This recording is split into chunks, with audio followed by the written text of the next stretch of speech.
हाय दोस्तों, किरण देवी टीचिंग में आप सभी का स्वागत है।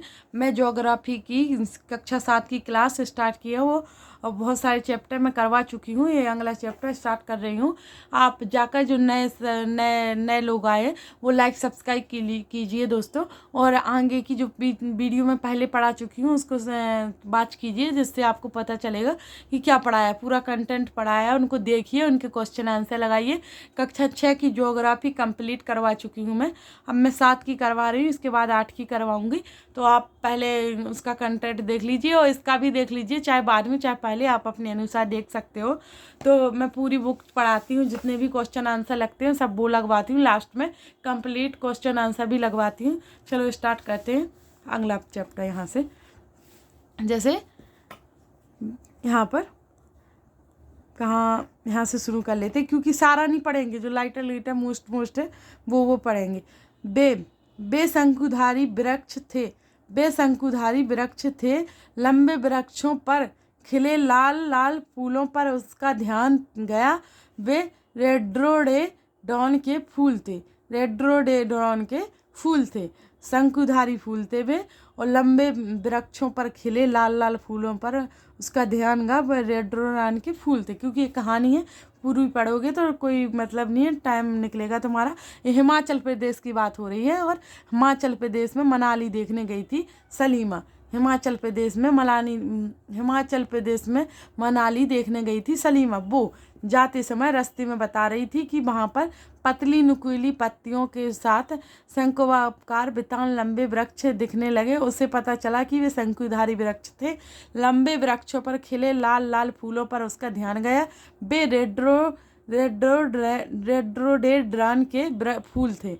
इस प्रकार से यहाँ अब आगे ये रहा रेड्रोडेड्रन वाला फूल, ये रहा शंकु आकार का है एवं पतली टहनी वृक्ष, पतली नुकीली पत्तियां हैं इसकी, पतली नुकीली, एवं शंकुधार वृक्ष है, लंबे वृक्ष हैं, लंबे वृक्षों के साथ खिले खिले लाल फूल हैं, और रेड्रोडेड्रन का फूल है, जो कि हिमाचल प्रदेश के मनाली में है। हिमाचल प्रदेश के मनाली में है ये फूल। इस प्रकार से वन पढ़ते हैं। यहाँ पर वन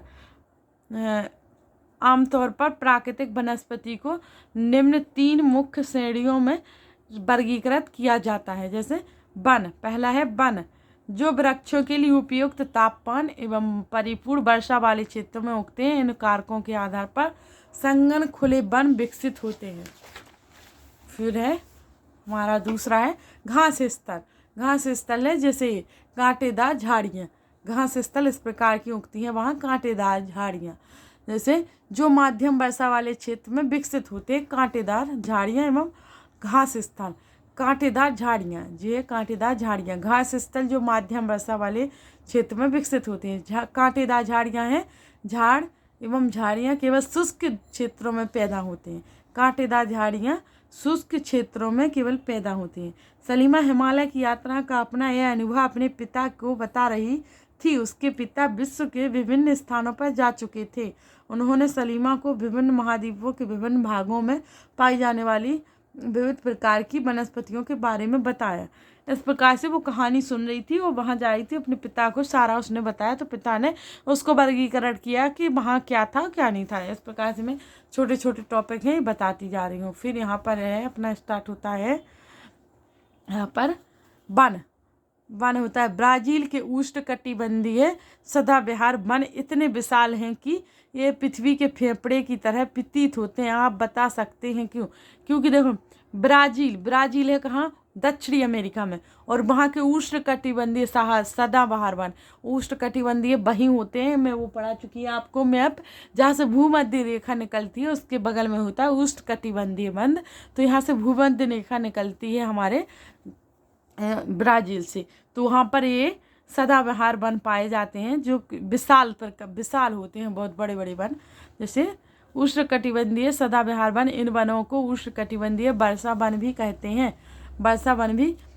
हैं। ये घने वन भूमध्य रेखा एवं उष्णकटिबंधीय के पास पाए जाते हैं। ये क्षेत्र गर्म होते हैं एवं पूरे वर्ष यहाँ अत्यधिक वर्षा होती है।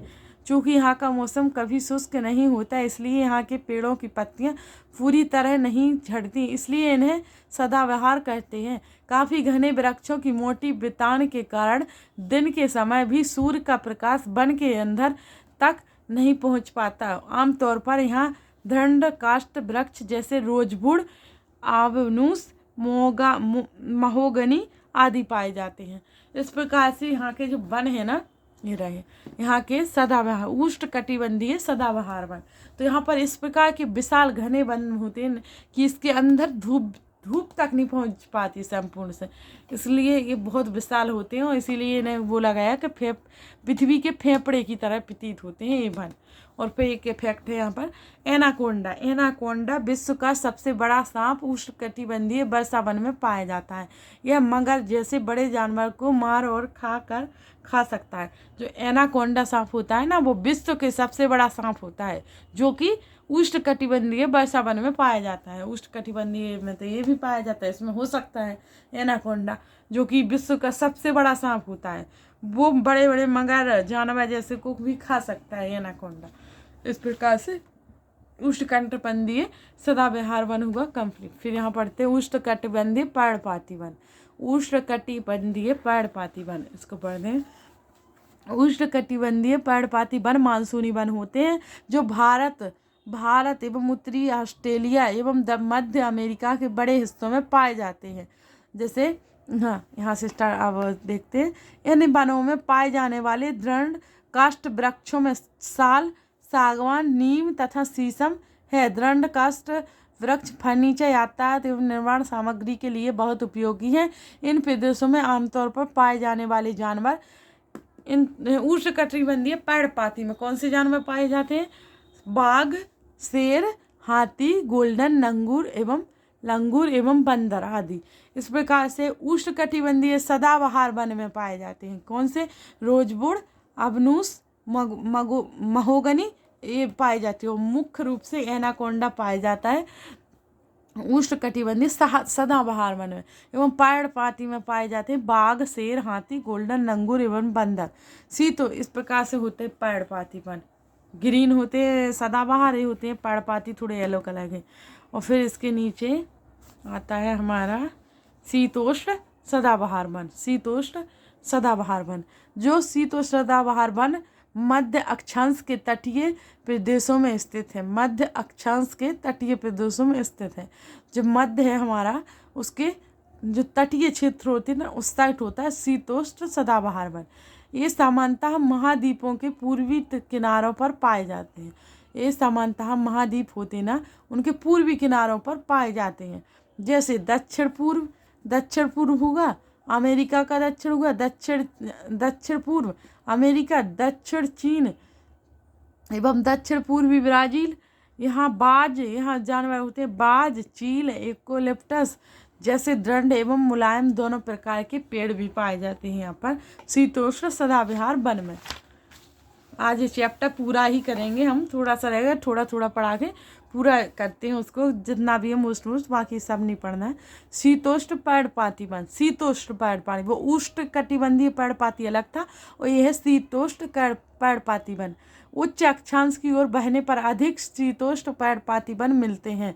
ये उत्तर पूर्वी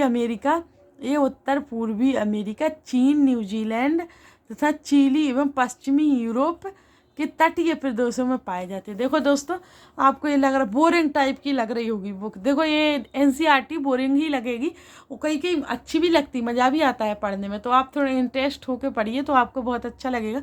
ये मत सोचिए कि बोरिंग टाइप की लग रही है, पढ़ने में मन नहीं लग रहा, तो इससे कुछ नहीं, आपका मन नहीं लगेगा तो पढ़ो मत, फिर तो बैठ जाओ। मन तो कोई चीज़ में नहीं लगता है, आपको तो पढ़ना ही पड़ेगा, मन लगाना पड़ेगा। अगर मन लग रहा अच्छा तो आपको तो बहुत फ़ायदेमंद है। और बोरिंग इसलिए, देखो कोई चैप्टर बोरिंग आ जाती है तो पढ़ाना तो ज़रूरी है, पढ़ाएंगे नहीं, अच्छे पढ़ा दिए जो आपको अच्छे लगते हैं, तो जो बोरिंग वो एक साइड रख दिए। सबसे ज़्यादा एग्जाम में तो बोरिंग ही से आता है, फिर बोलोगे कि वो पेपर में नहीं आया क्वेश्चन, इसलिए ये पढ़ोगे तभी तो पेपर में आएगा। तो पढ़ाना तो सब ज़रूरी है, तो मैं सारे ही पढ़ाती हूँ, मैं छोड़ नहीं रही, एक भी चैप्टर नहीं छोड़ रही, क्योंकि एग्जाम में आएगा भाई, और मैं छोड़ती जाऊँ बीच में, कुछ मोस्ट इंपॉर्टेंट अच्छे पढ़ा दूँ, क्या मतलब, देखने से अच्छे और सुनने से नहीं होता है। बोरिंग भी कुछ अच्छे काम करते हैं, इसलिए सुनते जाइए दोस्तों। उच्च अक्षांश की ओर बढ़ने पर अधिक शीतोष्ण पर्णपाती वन मिलते हैं, जो उच्च अक्षांश की ओर बढ़ते हैं। उत्तर पूर्वी अमेरिका में चीन, न्यूजीलैंड, चिली एवं पश्चिमी यूरोप के तटीय प्रदेशों में पाए जाते हैं ये शीतोष्ण पर्णपाती वन। ये अपनी पत्तियां शुष्क मौसम में झाड़ देते हैं। यहाँ पाए जाने वाले पेड़ हैं कौन से? बाज, एस, बीच आदि। हिरण, लोमड़ी, भेड़िए यहाँ के आम जानवर हैं। हिरण, लोमड़ी, भेड़िए यहाँ के आम जानवर हैं। फीजेट तथा मोनाल जैसे पक्षी भी यहाँ पाए जाते हैं। फीजेट तथा मोनाल जैसे पक्षी भी यहाँ पाए जाते हैं। ये रहे फीजेट पक्षी शीतोष्ण पर्णपाती वन में पाया जाता है। फीजेट पक्षी एवं मोनाल, इस प्रकार के दोनों पक्षी भी शीतोष्ण पर्णपाती वन में पाए जाते हैं। फिर है भूमध्य सागरीय वनस्पति। भूमध्य सागरीय वनस्पति किस प्रकार से? ये है भूमध्य सागरीय वनस्पति में क्या क्या पाया जाता है? ये वनस्पतियां भूमध्य सागर के बाहरी प्रदेशों जैसे संयुक्त राज्य अमेरिका, ये वनस्पतियां भूमध्य सागर के बाहरी प्रदेशों जैसे संयुक्त राज्य अमेरिका के कैलिफोर्निया, दक्षिणी पश्चिमी अफ्रीका, दक्षिण पश्चिमी दक्षिण अमेरिका एवं दक्षिणी पश्चिमी ऑस्ट्रेलिया में भी पाई जाती हैं। कौन? भूमध्य सागरीय के अंगूर के बाग भी हैं। इस प्रकार के भूमध्य सागरीय में वनस्पति में भूमध्य सागरीय की वनस्पति में अंगूर के बाग भी पाए जाते हैं। सॉरी दोस्तों।